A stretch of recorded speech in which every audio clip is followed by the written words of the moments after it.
Bueno, muy buenas tardes a todos. Muchísimas gracias por acompañarnos. Mi nombre es Wilmar Giraldo, dinamizador del Nodo de Servicios Públicos de la Corporación Ruta N Medellín. Y este es el primer webinar de un ciclo de conferencias sobre el panorama de la energía nuclear en Colombia. Esta importante temática se encuentra dentro del proyecto Nodos de Innovación Especializado, operado por la Corporación Ruta N. Invita IEEE, el Camino de Potencia y Energía, y nos acompañan como expositores las personas de el Diplomado en Energía Nuclear de la Universidad de Antioquia del Foro Nuclear Colombia. Hoy vamos a tener la posibilidad de hablar en este primer webinar sobre las tecnologías nucleares y la crisis ambiental en Colombia. La crisis ambiental global, perdón, nos acompaña el profesor Camilo Prieto Valderrama, que es un profesor de cambio climático y salud ambiental de la Universidad Javeriana y la Universidad del Rosario.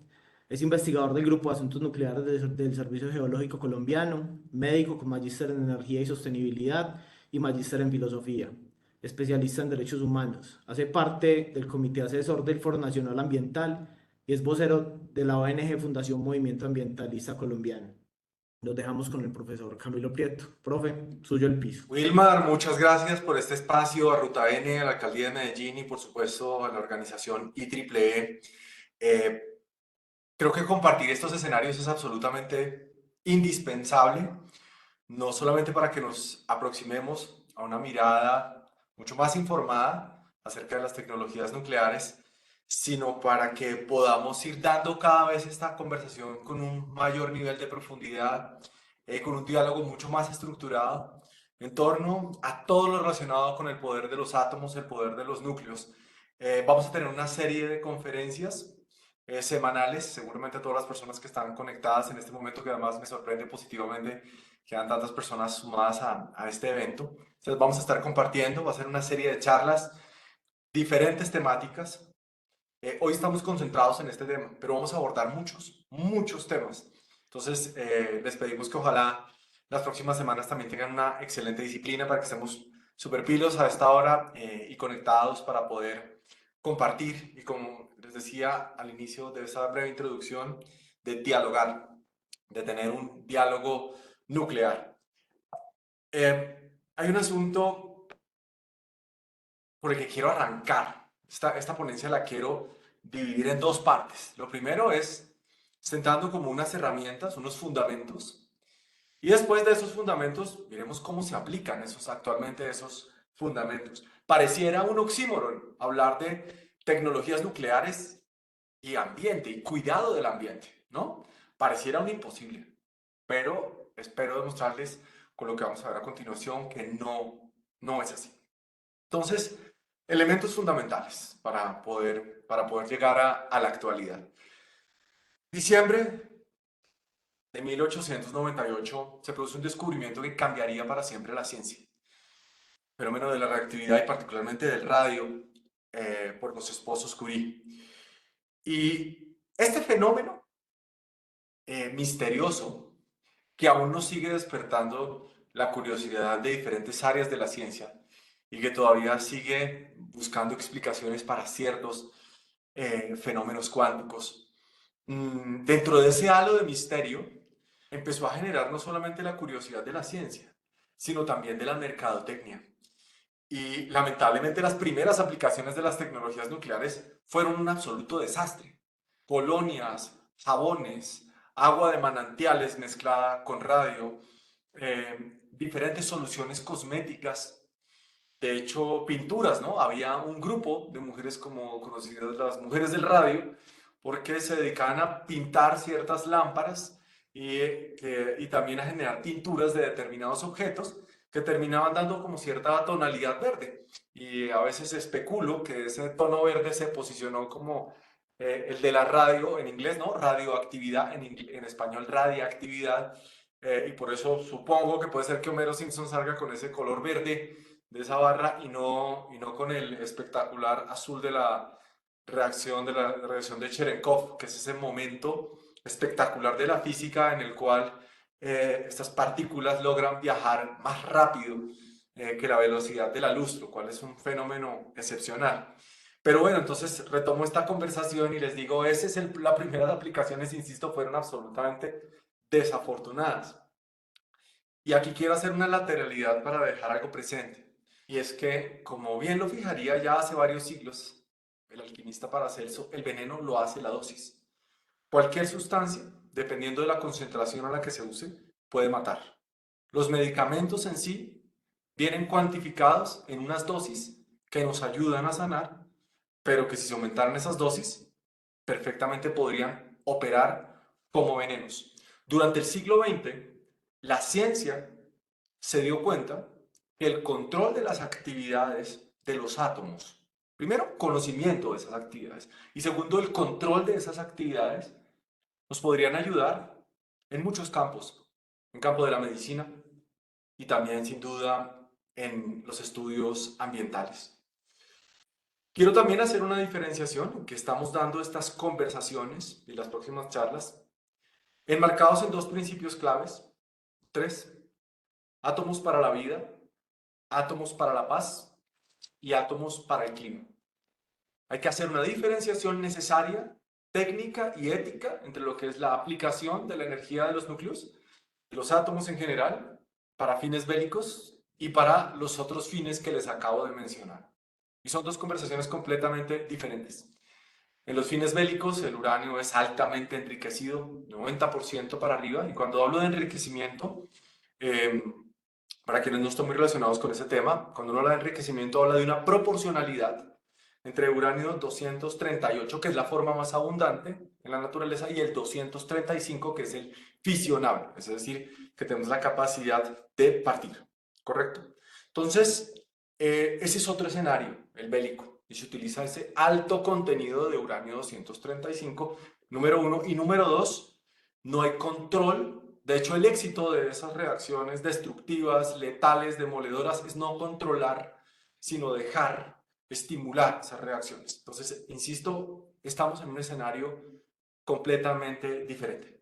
Ahí van los dos primeros elementos. Un tercer elemento es que a medida que ha ido pasando el desarrollo de los estudios cuánticos, el estudio de los átomos, que es algo fascinante, insisto, por su halo de misterio, hemos podido, bueno, digo hemos, no, la humanidad, la ciencia, clasificar elementos, ¿no? Clasificar los elementos. Y así como se han clasificado los elementos en la tabla periódica, pues también se han podido clasificar las partículas fundamentales.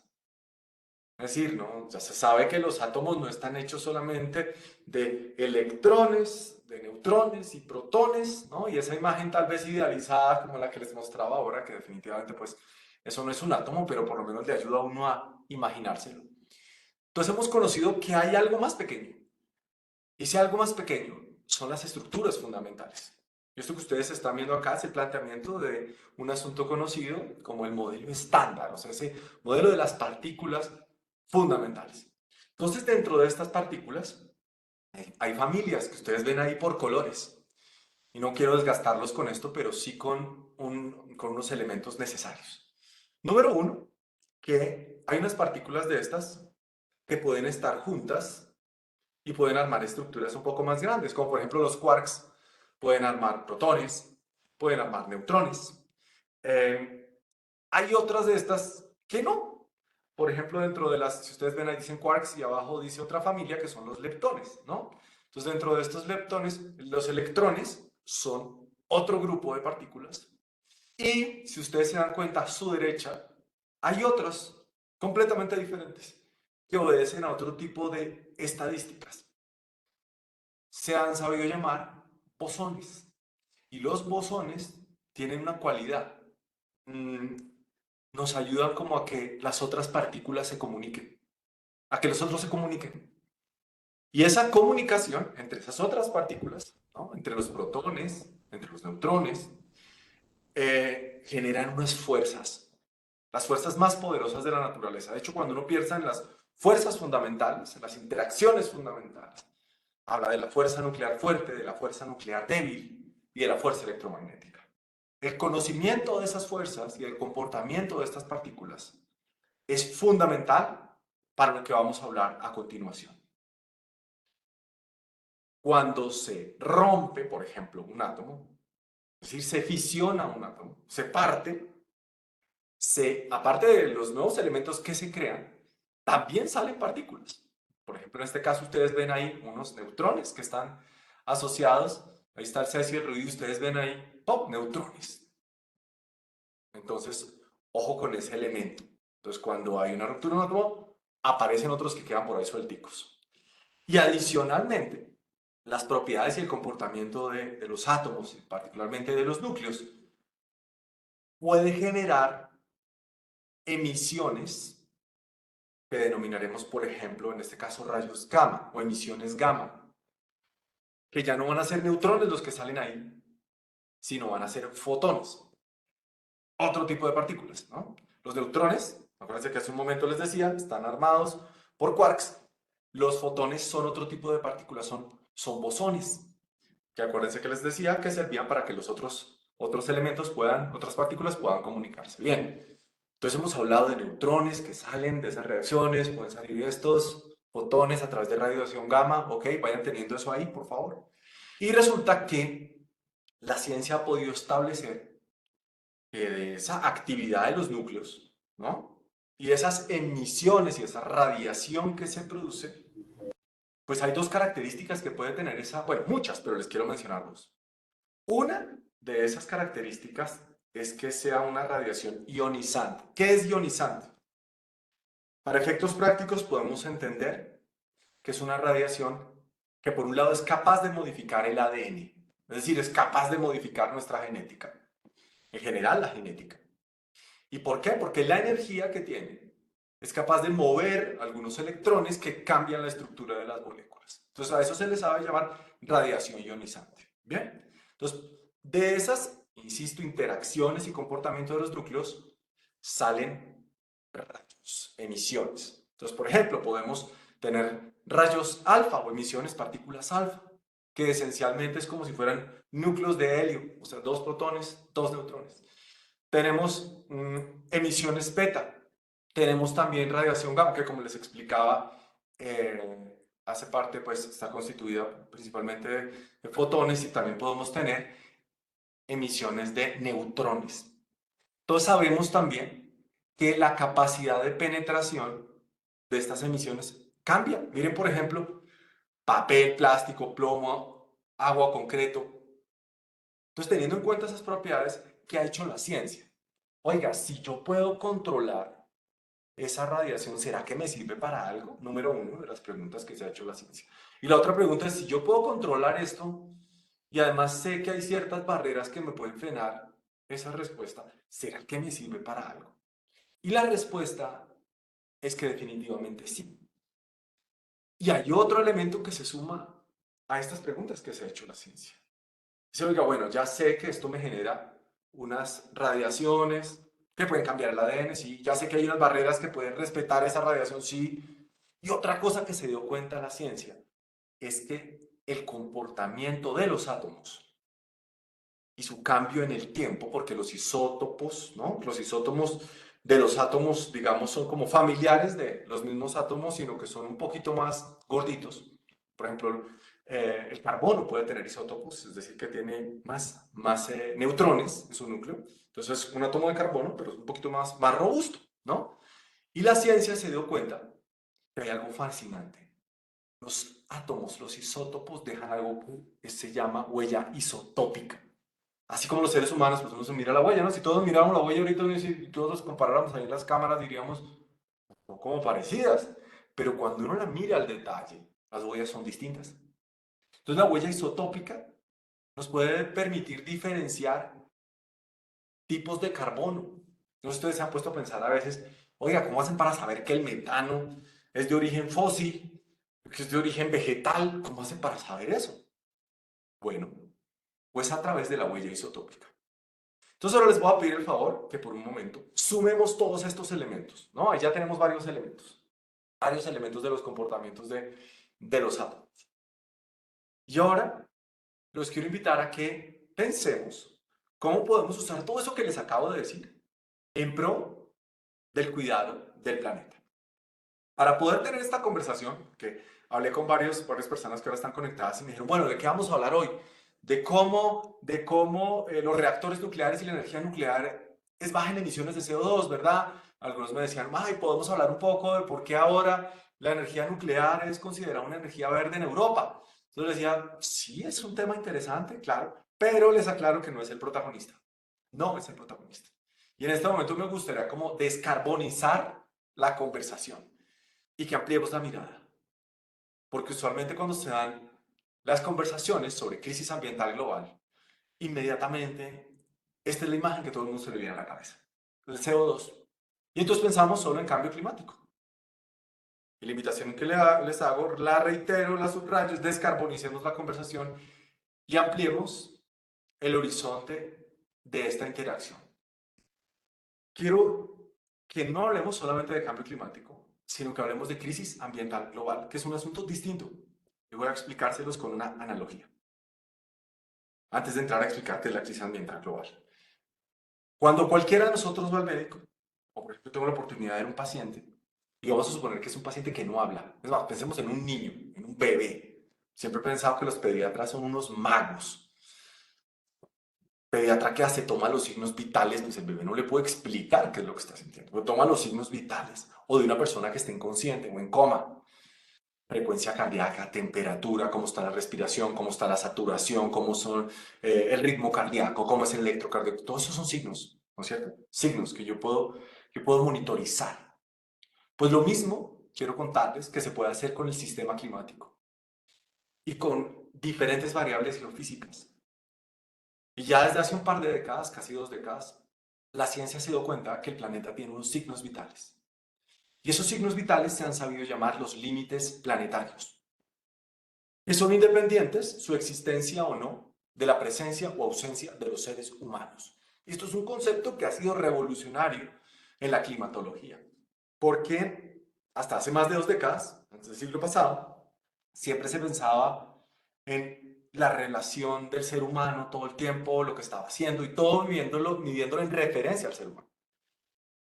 Esto lo que hace es estudiar el comportamiento del planeta, independientemente de la presencia o la ausencia del ser humano. Obviamente los seres humanos tenemos la capacidad de perturbar estos signos vitales. Entonces, ¿cuáles son estos signos vitales? Ahí son 9.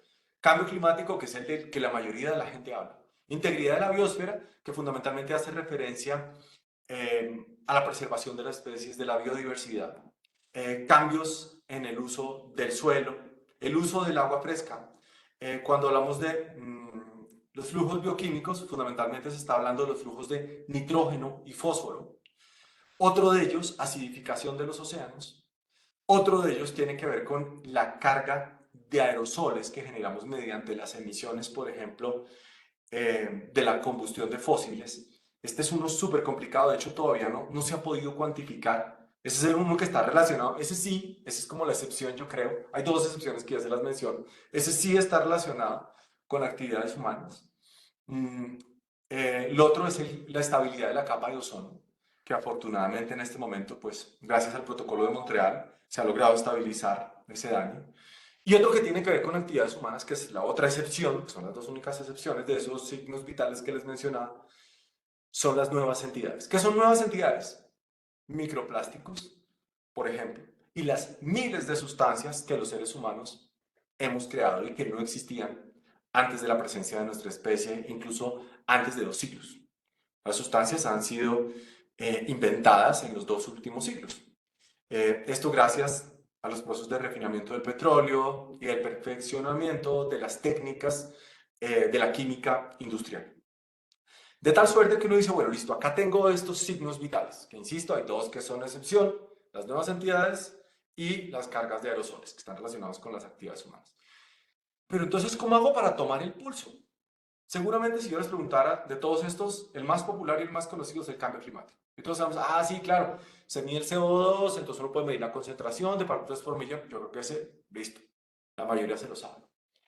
Pero ahora quiero explicarles, en los próximos minutos, de qué manera las tecnologías nucleares nos permiten tomarle el pulso a los otros signos vitales y nos permiten contribuir no solamente en tomar el pulso, sino en estas palabras que ustedes tienen frente.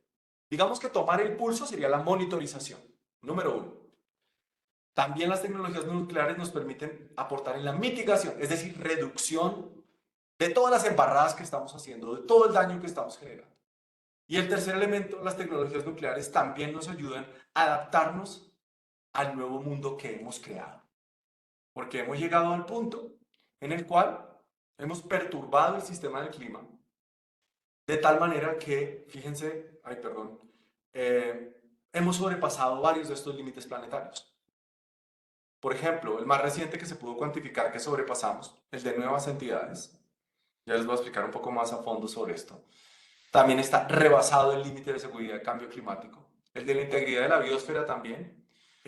La pérdida de biodiversidad ya ha llevado a que varios grupos de investigación en el mundo estén planteando que habíamos entrado en la sexta extinción masiva, lo cual sería un evento muy particular porque sería la primera vez que una especie, lleva a la extinción masiva de otras, ¿no? En 4.500 millones de años de historia del planeta. El otro es el uso del suelo, un uso absolutamente ineficiente que hacemos del suelo. Ciclo de fósforo y nitrógeno también ha sido desbordado por el uso ineficiente y por los desperdicios que generamos en torno a la disposición de los fertilizantes. Entonces vamos primero con monitorización, o sea, cómo las tecnologías nucleares contribuyen a que podamos tomar el pulso. Y voy a empezar por una circunstancia que de una vez les digo, no solamente sirve para monitorizar, sino para mitigar también. O sea, esta es una que nos sirve para dos cosas. Acá la tenemos. Bueno, hay una circunstancia, empiezo por el problema. De todos los plásticos que se producen en el planeta, y eso en las mejores estimaciones, en las más optimistas, solo logramos reciclar un 9%. ¿Por qué? No solamente es un tema cultural, porque sí hay un problema cultural, sin duda hay un problema cultural, pero también tenemos un problema tecnológico para poder reciclar plásticos. Por ejemplo, en Colombia solo tenemos las tecnologías para reciclar 3 tipos de plásticos. El número 1, número 2 y número 5. No más. No tenemos posibilidades de reciclar otros. ¿Se pueden reciclar más? Claro que sí. El que conocemos en Colombia como el icopor, por ejemplo, el poliestireno expandido, se puede reciclar, claro, pero nosotros en Colombia no tenemos la tecnología, no la tenemos, digamos, escalable. Existirán algunos dispositivos, pero no es escalable en este momento. Plásticos que no se pueden reciclar, PVC, irreciclable, irreciclable, ese no hay manera. Entonces, hay dos problemas. Número uno, cultural, y número dos, tecnológico. Y ese cultural tiene un efecto muy desafortunado, y es que el destino final que tienen esos plásticos, en gran medida, termina llegando al océano. Y ahí viene el otro problema. Hay estimaciones que se las comparto, cada vez son más preocupantes. Hay datos que ustedes pueden encontrar de 8 millones, 10 millones, 12 millones de toneladas al año de plásticos que se han vertidos al mar. A través de los drenajes de las ciudades, también a través de los desperdicios que se arrojan en las playas, que se van por los ríos. Y la ciencia necesita, obviamente, identificar de dónde provienen esos residuos. Entonces ahí viene otro problema, ¿no? Entonces decíamos problema cultural, lo reitero. Segundo, problema tecnológico y ahora viene el problema de identificación. ¿De dónde viene? Por ejemplo, miren ese dato que está ahí tan interesante. Mire, de las ciudades, de los vertimientos de las ciudades, sabemos que de esas casi 1.000.000 de toneladas, miren el principal componente, ¿de dónde está? De las llantas, de los residuos de las llantas de los vehículos, ¿no? Y ¿cómo hacen para saber eso? ¿Cómo hacen para saber que esto es de textiles, que, si son microplásticos, lo que se está estudiando? ¿Cómo se hace para saber esto? Porque cuando hablamos de microplásticos, pues por definición es que tenga menos de 5 milímetros, pero obviamente hay unos que tienen muchísimo menos que eso. Entonces, ¿cómo se hace para estudiar el origen? ¿Se acuerdan de unas imágenes atrás cuando les mostré algo de huella isotópica? Ah, pues ahí está.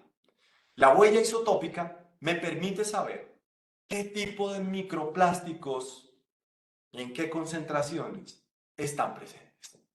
Entonces, me ayuda a resolver un problema, clasificación, entender, monitorizar el problema al cual me estoy enfrentando. Número uno. Y segundo, las tecnologías nucleares. Hay un programa que tiene el Organismo Atómico Internacional espectacular, precisamente para este asunto.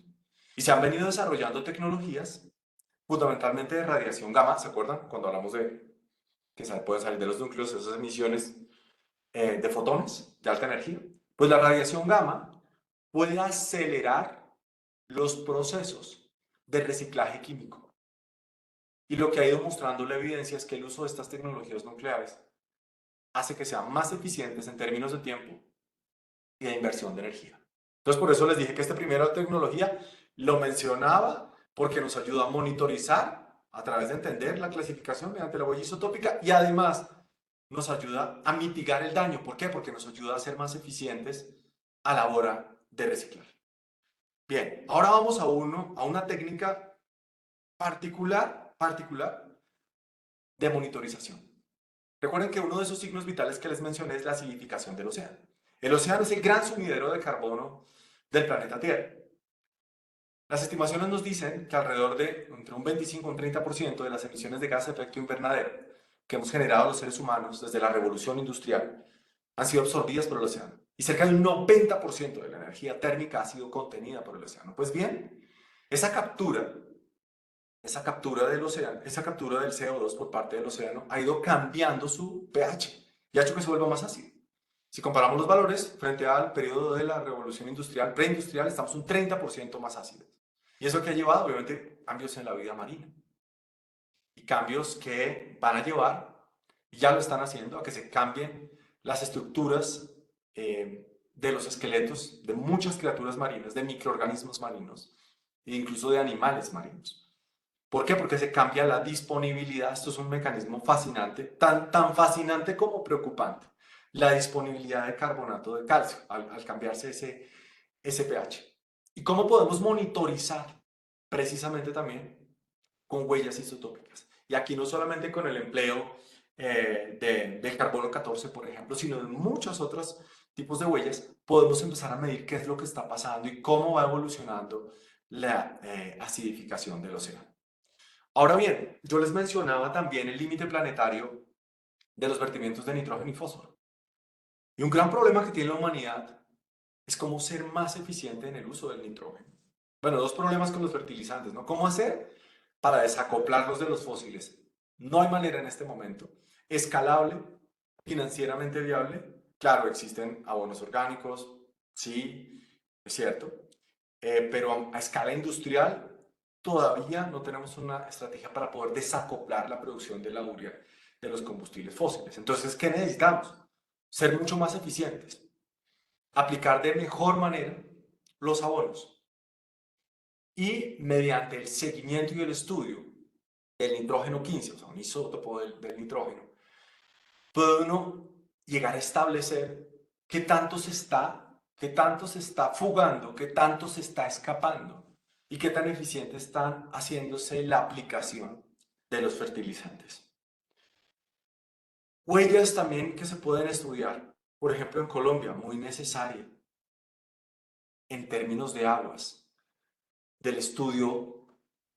Les voy a dar una pista, me imagino que ya hay algunos que saben de qué estoy hablando. Si yo pienso en calidad del agua, contaminación por metales pesados del agua, ¿no? Contaminación por metales pesados en los peces, contaminación o intoxicación por metales pesados en los seres humanos. ¿En qué estaré pensando? Pues en mercurio. Esto lo he mencionado y cada vez que tengo la oportunidad lo menciono. O sea, yo creo que, mejor dicho, si yo pudiera cada vez que me presento decir mucho gusto, soy Camilo Prieto y quiero recordarles que Colombia es el principal país emisor de mercurio per cápita en el planeta, por encima de China y por encima de Indonesia, lo diría, porque es absolutamente preocupante. ¿Cómo se pueden hacer estas cuantificaciones? Con técnicas nucleares. Con espectrofotometría de masa se puede medir. Se puede medir en agua, se puede medir en la carne de los animales, se puede medir en la sangre de los seres humanos, se puede medir en los folículos pilosos. Por eso todas estas estrategias, muchas veces todas tecnologías forenses, CSI, ¿no? De hecho, casos del pasado muy interesantes que los invitaría a revisarlos un poco más a fondo. Por ejemplo, cuando se entra en las disputas de saber si de esos episodios turbios que rodean la vida de Kepler, de saber si mató o no, envenenó o no a Tycho Brahe su mentor, pero adicionalmente como gran competidor, ¿no? En todo este estudio del cosmos, pues se pudo establecer que Tycho Brahe murió envenenado con mercurio, lo que no han sabido si fue Kepler o no, pero saben que fue envenenado con mercurio gracias a qué? A este estudio de la huella isotópica. Y fíjense cómo a través de estos estudios podemos llegar a cuantificar, por ejemplo, la presencia también de pesticidas en el agua. Ahora bien, entonces, son algunos ejemplos, ¿no? Hay muchos más, pero les menciono algunos. Mitigación. Obviamente aquí sí tengo que tocar el tema del CO2. Obviamente sí. Obviamente sí. Es decir, recuerden, mitigación es cómo reducimos todo el daño y las embarradas que estamos haciendo. ¿Cómo podemos hacer mejor la tarea? Esto que les voy a mostrar ahora hubiera sido impensable hace 2 décadas. Pero cuando se empieza a estudiar el ciclo de vida de las diferentes fuentes de generación, esto implica la construcción, la generación, se empieza a mirar qué tanto factor de emisiones fundamentalmente es una unidad de masa de CO2 equivalente en este caso. ¿Por qué ahí dice CO2 equivalente? Porque no es solamente CO2, sino por ejemplo si hay emisiones de metano. Entonces hay un factor que me permite hacer una equivalencia, por ejemplo, entre el metano y el CO2. Entonces yo sé que una molécula de metano puede ser, perdón, una molécula de metano puede ser, perdón, alguien creo que tiene por allá el micrófono abierto. Jaime, ¿tienes el micrófono abierto? Sí. Muchos saludos, Jaime, si alguien puede contactar. Dice que cierre el micrófono. Gracias. Pero bueno, si alguien no cierra el micrófono, de todas maneras hablo un poco más fuerte. Gracias, Jaime. Entonces les decía, ese factor de emisiones me mide CO2 equivalente, insisto, reitero, o sea, yo puedo coger el CO2 y hacer la equivalencia con otro tipo de gas de efecto invernadero, como les ponía el ejemplo del metano. Entonces, reitero, una molécula de metano me equivale a 28 de CO2. Entonces, puedo comparar qué tantos moléculas de CO2 equivalentes yo tengo con respecto a qué kilovatio hora. Y acá, si ustedes se dan cuenta, hay unos rangos. Hay unos rangos porque no todas las centrales ni hidroeléctricas, ni termoeléctricas, ni centrales nucleares, ni parques eólicos, tienen exactamente el mismo factor de emisiones. No lo tienen. Entonces, por eso se hacen rangos. ¿Y cuál ha sido la gran sorpresa? Y la positiva sorpresa. Cuando miramos las centrales nucleares, tienen el rango más bajo de emisiones de CO2.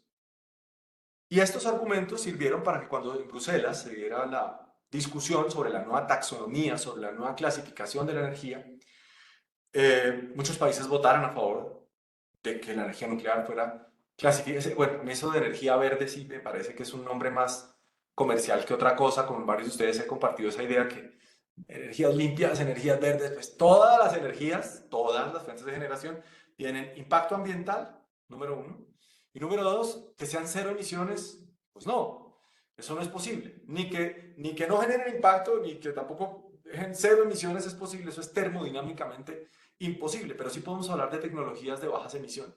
Y evidentemente la energía nuclear está ahí. Entonces viene otro factor que normalmente muchas personas mencionan, y es que asocian estas centrales de generación de núcleo de electricidad o energía eléctrica al riesgo vital. Dicen, no, esa vaina es peligrosísima. Eso es peligrosísimo.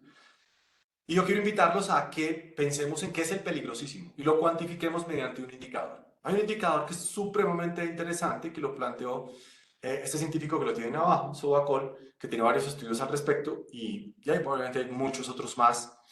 Pero es interesantísimo, es de ver mortalidad, accidentes, ¿no? Mortalidad por accidentes, relacionarlo con el teravatio hora generado.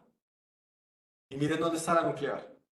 Esto que ustedes están viendo acá incluye las muertes generadas en el accidente de Chernobyl, que como lo he mencionado en otros espacios, los datos que les doy son de la Organización Mundial de la Salud. No son propios, son de la Organización Mundial de la Salud. ¿Qué nos dice?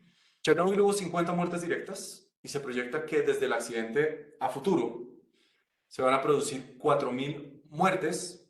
Esto es modelos estocásticos, probabilísticos, muy posiblemente por algún tipo de enfermedad neoplásica, perdón, es decir, de cáncer, carcinogénica. Esa estadística no se ha cumplido, afortunadamente, pero hubo esas alrededor de 50 muertes directas. Fukushima, que fue un accidente desencadenado por un seísmo de los más grandes que hemos que ha experimentado la Tierra, por lo menos en el último siglo. O sea, los días se acortaron, cambió el eje de inclinación de la Tierra un poco. Fue un evento absolutamente poderoso y cataclísmico. Una muerte directa, obviamente miles de personas también alrededor de esto sufrieron desplazamientos, muchas víctimas, no directamente por la radiación, pero sí por los desplazamientos. Y eso hay que tenerlo presente y no hay que minimizar esa situación, pero hay que tener un comparativo, y ese comparativo se los quiero mencionar en el siguiente orden. ¿Cuál es la fuente de generación que produce más muertes al año? Los fósiles. Dentro de las 8 a 10 millones de vidas que al año se lleva el deterioro de la calidad del aire, los modelos nos dicen que aproximadamente un millón de todas esas personas que les mencioné se producen en relación a la combustión de fósiles. Eso es completamente escandaloso. Y si ustedes miran, de todas las fuentes de generación, ¿cuál es la única? Lo mencionábamos hoy en un evento de WINS, del Instituto Mundial de la Seguridad Física Nuclear. Decíamos, bueno, ¿cuál es la única industria que se hace responsable de sus residuos? ¿Cuál es? La única es la industria nuclear. Que sí, que la industria nuclear tiene riesgos, por supuesto, claro que sí, pero los gestiona y cada vez los gestiona mejor. Hay tecnologías diseñándose para poder reciclar los residuos nucleares, para aprovecharlos mucho mejor. Colombia, por ejemplo, tiene un manejo en tránsito, ya tendremos en otras conferencias la posibilidad de hablar sobre el tema, pero les adelanto algo, Colombia maneja residuos nucleares en tránsito desde 1965, porque el generador del combustible tiene que hacerse responsable de esa disposición final. Y Colombia tiene prohibido, por norma, importar residuos radiactivos. Entonces sí generamos, pero esos residuos están en tránsito y tienen una disposición final. Y aquí señalo algo, no porque una actividad tenga riesgo, entonces no hay que hacerlo. Imagínense donde las cirugías de corazón abierto, que, dígame que hay más peligroso que una cirugía de corazón abierto, lleno de riesgos, ¿no? O sea, hay que parar el corazón. Las cosas que a mí me impresionó cuando yo estudié en medicina era entrar a una cirugía cardiovascular y que le indujeran un paro al corazón. Imagínate ver el corazón moviéndose y es que queda quieto para poderlo suturar. Mientras una máquina hace las veces del corazón. Peligrosísimo, peligrosísimo. Sí, si usted le dijeran, ¿a usted qué tan peligroso le parece detener el corazón? No, morirse. Pero si ese riesgo se puede gestionar, entonces es lo mismo. ¿Tenemos un riesgo? Sí, pero si el riesgo se puede gestionar, que es una realidad. O sea, si hay una industria que tenga unos márgenes de seguridad altísimos, nosotros normalmente tiene el paradigma de la aviación, pero ahí les hago el paralelo, es la industria nuclear. Los protocolos que se manejan alrededor de la seguridad, porque hay un asunto de seguridad física nuclear, es decir, de la infraestructura nuclear, y de los protocolos de seguridad de los procesos que se hacen dentro de las centrales. Imagínense, por ejemplo, ojalá jamás ocurra, y no lo pongamos en ejemplo en Colombia, en un país X, un avión cae contra una represa, un atentado terrorista de un avión contra una represa. ¿Mm? Podría, hay mucha gente que dice, no, es que en Colombia no hay ni que pensar en reactores nucleares, ¿por qué tal el terrorismo? Entonces también digo, bueno, entonces, ¿qué tal el terrorismo de un avión contra una represa? Resulta que las centrales nucleares, con las tecnologías actuales, pueden incluso soportar el impacto de un avión. Yo no creo que ninguna represa está diseñada específicamente pensando en esa circunstancia. Y no por eso, no porque las represas reviertan riesgos, entonces no hay que hacerlas. Sino, insisto, la clave es la gestión del riesgo. Entonces, no es anular la idea de que esto tiene riesgo, porque hay que tener conversaciones honestas. Sí, pero así como hay riesgo, también hay manera de gestionarlos. Otro asunto de mitigación. Ya pasamos los casi 840 millones de personas que duermen con hambre. Todos los días se acuestan con hambre. Superamos también un 40% de un desperdicio global de alimentos. Entonces, la humanidad ha encontrado una estrategia para prolongar la vida útil de los alimentos. ¿Cuál es? Plastificarlos. Bueno, pues hay otra, radiación de los alimentos. Radiación de frutas, de verduras, de cosméticos, a través de radiación gamma. ¿Qué permite la radiación gamma? Es una medida fitosanitaria. Muchos países lo hacen. Por ejemplo, Brasil es líder en América Latina. Cuba tiene tecnologías de radiación fitosanitaria mucho más amplias que las que te podemos tener en Colombia. En Colombia estamos súper colgados con estas tecnologías. ¿Se imaginan que pudiéramos disminuir el desperdicio de alimentos? ¿Pudiéramos prolongarlos de esta manera? Seguramente esto podría ser una estrategia para pensar en seguridad alimentaria y también en luchar contra el hambre. ¿Cómo podemos adaptarnos al nuevo mundo? Voy a mencionarles estas tecnologías rápidamente para que tengamos algún espacio para preguntas. A mí esta es de las que me parece más impresionante de todos los que os voy a mencionar ahora. Pensemos en esto. El cambio climático, el incremento de la temperatura global, está llevando a que los vectores, es decir, los insectos que son capaces de transferirle enfermedades a los seres humanos, enfermedades transmitidas por vectores, por ejemplo, el dengue, chikungunya, la malaria, ¿no? Este tipo de enfermedades, Chagas, por ejemplo, también, son, insisto, transmitidas por un vehículo. Ese vehículo son insectos. Número uno, ahí está entonces, enfermedades por vectores. Entonces, si yo cada vez voy a tener eso más frecuente, ¿verdad? Porque hay muchos modelos, les hago una lateralidad, el más complicado de modelar es el de la malaria, ese lo voy a dejar por fuera, ese es enredadísimo. Pero los otros, por ejemplo, con respecto al dengue, chikungunya, sí varios modelos que nos dicen, oiga, va a haber una migración y una movilización de las áreas de brotes epidémicos. Entonces, una de las estrategias que ya se puede hacer, o sea, esto que les estoy mostrando no es ciencia ficción, es que se crían los insectos, eso ya lo sabe hacer la ciencia desde hace varias décadas. Se separan machos, hembras, se hace una irradiación de los machos y quedan estériles. Y después se liberan. Entonces los machos salen a competir con los otros que sí son fértiles y después terminan saliendo huevos no fecundados. Entonces, control de vectores. Por ejemplo, ahora vamos para el tema agrícola. Entonces, el tema de control de, por ejemplo, de polillas y de moscas. Menciono el de las polillas porque es particular. Las polillas les ha costado a los investigadores calcularles la dosis de radiación, porque sí es más alta que la de los mosquitos, pero no puede ser tan alta porque se terminan muriendo. Entonces calcularla ha sido difícil, pero ya encontraron el punto donde se pueden irradiar las polillas y termina produciendo lo mismo, una descendencia que es estéril y así se termina generando el control poblacional. Y asimismo se hace con las moscas, que generan enfermedades en diferentes tipos de producciones agrícolas. Entonces estas radiaciones, que como ustedes ya lo saben, porque lo mencionamos al principio cuando mencioné el término de radiación ionizante, que por su energía es capaz de modificar el ADN, puede cambiar que un insecto sea fértil o sea infértil. Y un último punto, no porque no haya más, sino porque traté de seleccionar tal vez los que parecieron más relevantes, tiene que ver con el concepto de fitomejoramiento, modificación de las semillas, mejorar las semillas. ¿Y por qué? Porque es importante dentro de la adaptación al cambio climático mejorar las semillas.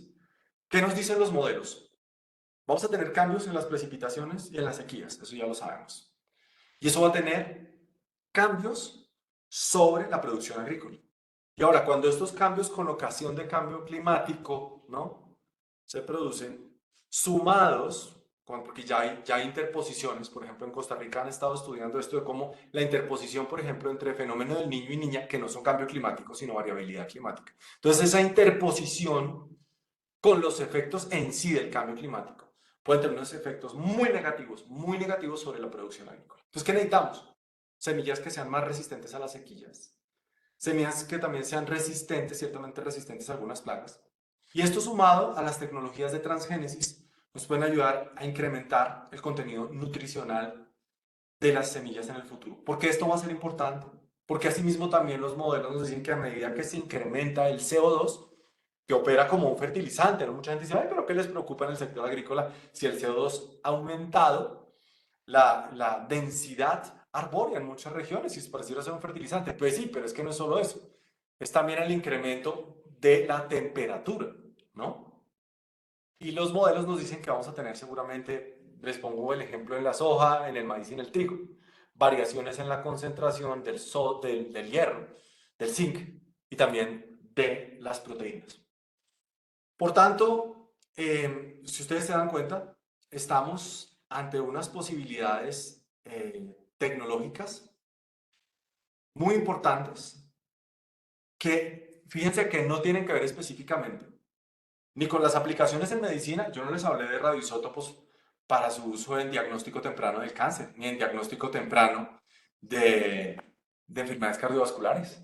Tampoco les hablé del tratamiento del cáncer con radioisótopos, ni del tratamiento de cáncer de próstata, ni de cáncer de... No les hablé nada de eso. Y hablamos muy poco, prácticamente nada, de generación de nucleoelectricidad, sino que les hablé de otras tecnologías que ya se están usando, si esto no es ciencia ficción, que nos pueden permitir a que esa energía y esas interacciones que se dan en los átomos nos permitan proteger y cuidar la vida en el planeta. Y también proteger el futuro de nuestra especie, proteger las futuras generaciones. A lo sumo, tecnologías nucleares claves en la monitorización, en la mitigación y en la adaptación ante la crisis ambiental global. Muchas gracias, eso era lo que tenía para compartirles.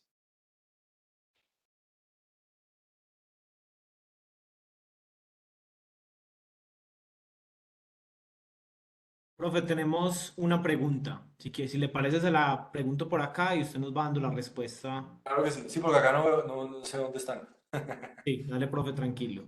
Acá estamos al rescate.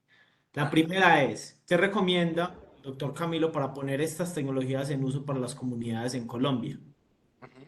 Bueno, hay varias cosas. Lo primero es que las tecnologías nucleares, hay de muchos, bueno, voy a hablarles de estas específicamente, de estas, porque es que hay N aplicaciones, ¿no? O sea, si yo les dijera, por ejemplo, hasta en los detectores de humo tenemos tecnologías nucleares, ¿no? Por ejemplo. Pero ¿cómo se pueden aplicar para las comunidades? Fíjense cómo a través de un impulso de política pública, Colombia podría tener laboratorios, tener más tecnología que le permita generar estos beneficios a las comunidades, por ejemplo, en sus prácticas agrícolas. ¿En Colombia hacemos mucho de esto? Sí, con limitación, pero se hace. Por ejemplo, el Servicio Geológico Colombiano se han desarrollado, pero muchos laboratorios con aplicaciones en geología, en medio ambiente. Pero donde en Colombia lográramos impulsar este sector, imagínense donde las personas pudieran tener un uso más eficiente de los fertilizantes, ahorrarían dinero, podrían ahorrar mucho dinero. Si adicionalmente las personas pueden acceder a este tipo de semillas de las que les estoy hablando, podrían evitar pérdidas, ¿no? Entonces yo creo que para esto me atrevería a plantear algo, ¿no? Que Colombia necesita una misión económica en tecnologías nucleares. ¿Qué es misión económica? Ese es uno de los conceptos de Mazzucato, tan leída actualmente, y es una integración público-privada. Acá se necesita inversión público-privada. En la medida en que se genere esa misión, que eso durará unos buenos años, esto va a redundar en que nuestras comunidades puedan acceder a los beneficios generados por este tipo de tecnologías. Voy a ponerles una situación. En este momento no tenemos datos actuales de cómo se encuentra la calidad del agua en Timbiquí o en muchos municipios del Pacífico colombiano con relación al mercurio. No hay datos actuales. No hay. Si tuviéramos más tecnología, seguramente el costo de hacer esas investigaciones pues bajaría. Y eso redundaría en un beneficio para las comunidades, para conocer cómo está su estado de salud y también en pensar en medidas de promoción y prevención en salud pública. Perfecto, profe. Tenemos otra pregunta. Esta es de Juan José. Buenas tardes, profe. Gracias por la charla. A esta altura conviene pensar no solo en fuentes bajas en emisiones, sino incluso en fuentes que permitan extraer CO2 de la atmósfera. ¿Cómo está respecto a esto la energía nuclear comparada con otras? Bueno, las tecnologías de captura, yo creo que no hay que descartarlas. Lo que pasa es que todavía no se han terminado de inventar. Esa es una realidad.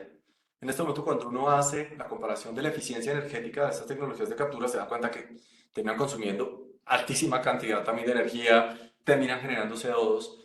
Y hay algunas tendencias que hablan de desplazarlas y decir, quíteme esto de acá. No, yo creo que hay que seguir persistiendo en esas tecnologías de captura, número uno.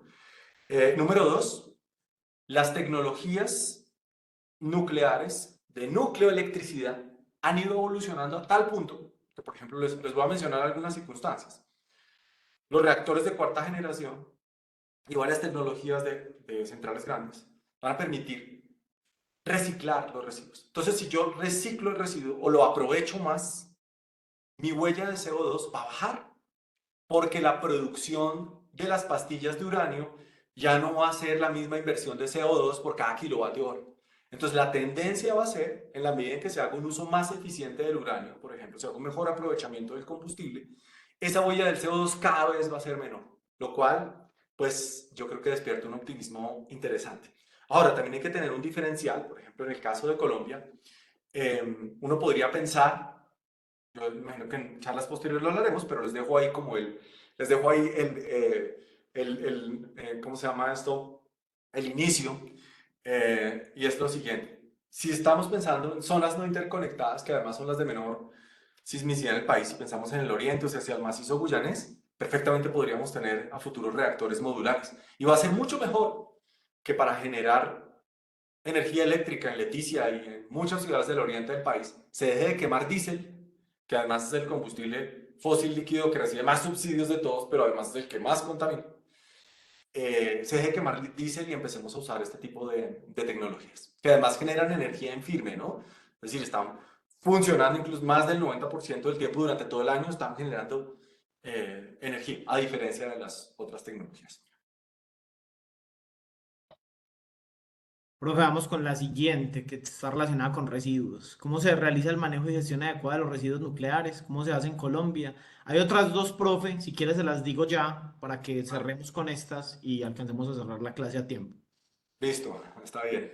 Esa es la primera. La segunda, las plantas para producir radioisótopos para medicina nuclear y los otros beneficios que expuso pueden ser independientes a las plantas para producir nucleoelectricidad. Sí, sí, sí empiezo. Ajá, y la otra, me ibas a hacer otra, ¿no? Ibas a Y hacer la otra. otra es de Shannon Nova.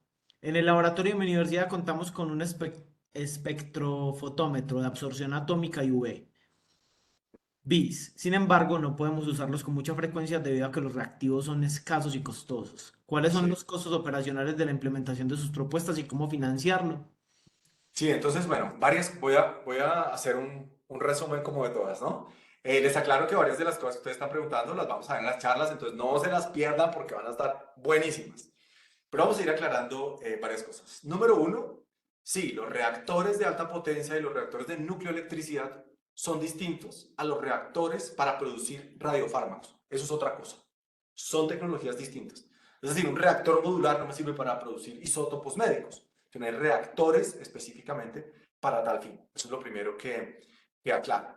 Ahora bien, pensemos en el tema económico. ¿Por qué en Colombia puede ser tan costoso? Primero porque Colombia no tiene una producción local. Eso es un gran problema. Fíjense lo que pasó en noviembre del año pasado. Tuvimos un momento de no escasez, desabastecimiento de radiofármacos en el país. Desabastecimiento. No había molibdeno 99, por ende, no había tecnecio 99 y por ende 85% de los servicios de medicina nuclear del país se pararon. Eso solo había ocurrido 2 veces antes, cuando se cayeron las Torres Gemelas y durante la pandemia. No más. ¿Por qué? Porque Colombia no produce. Entonces eso hace que salga más costoso. Entonces, si nosotros empezamos a tener una autosuficiencia en la producción de radiofármacos y de insumos de tecnologías nucleares, obviamente los precios cambiarían. ¿Cómo se lograría eso? Seguramente a través de lo que les estoy planteando, esa misión económica de tecnologías nucleares. ¿Y cómo se puede llegar a eso? A través de la implementación en Colombia de una ley de seguridad nuclear y protección radiológica, para que podamos organizar todo el sector nuclear en el país, para que podamos estar al nivel de los estándares internacionales de seguridad física nuclear y en general de todos los protocolos de generación de estos diferentes tipos de tecnologías. Yo siento que vamos en el sentido correcto, aunque en este momento aún existan limitaciones. Yo siento que hay que persistir en estas conversaciones sin vergüenza, no sin vergüenza, sino sin vergüenza, sino dándolas con entusiasmo, con posibilidades de diálogo, y pues seguramente aquí vamos a tener todos mucho por aprender en este ciclo de charlas. Pues mil gracias a todos por haberse conectado. Si tienen algunas preguntas podemos interactuar también a través de redes sociales, y ahí estaré atento a responderles. Mil gracias a Ruta N, a la Alcaldía de Medellín, a IEEE, por este espacio, y bueno, ahí seguimos entonces conversando. Y también mil gracias a David, que ha estado aquí siempre en la jugada para poder generar estos espacios. De una, Y particularmente a ti, Wilman, mil gracias. Para eso estamos. Muchísimas gracias a todas las personas que nos acompañaron. Muy buena esta charla para arrancar. Los invitamos a que nos acompañen en nuestras otras 9 charlas que vamos a tener. y a que se conecten con los profes, a que estén pendientes de este tema, que lo empujemos y que abramos la discusión en el país. Muchísimas gracias y que estén muy bien. Hasta luego. Gracias, chao, chao. Chao, profe, gracias. Gracias, buena tarde.